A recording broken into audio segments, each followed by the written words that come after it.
there's a reason why the Turkish government goes out of its way not to talk about its own demographic situation in terms of major ethnic groups. It's a conscious decision.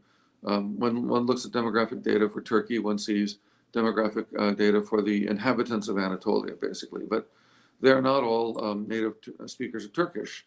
Even native speakers of Turkish aren't always native Turks. When I ask my Turkish colleagues and friends what concerns them most about the future of Turkey, they say the Kurdish issue. And I say, oh, do you mean the PKK? And they say, no. I say, what do you mean then by the Kurdish issue? And they say, well, it's the fact that Kurds represent 20% of the school children right now in our school system. 20% of the population now, but 50% of the children in our school system. So arguably, within a generation, the Kurdish population, which may be around 20% of the overall Turkish population right now, will probably rise to become something like 40 to 50% of the overall population. So when we consider the facts that the Kurds tend to be largely secular in their politics, largely leftist in their politics, they have an aversion by and large to Islamic political parties and movements. How does this all square?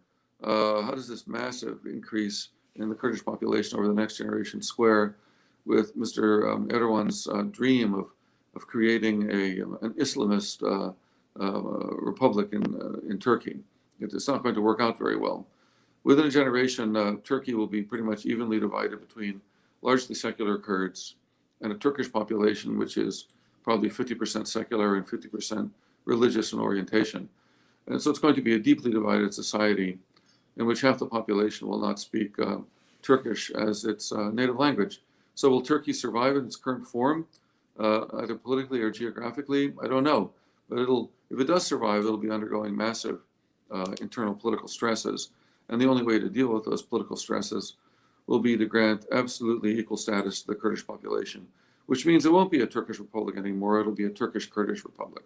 And this is inevitable because of demographic trends.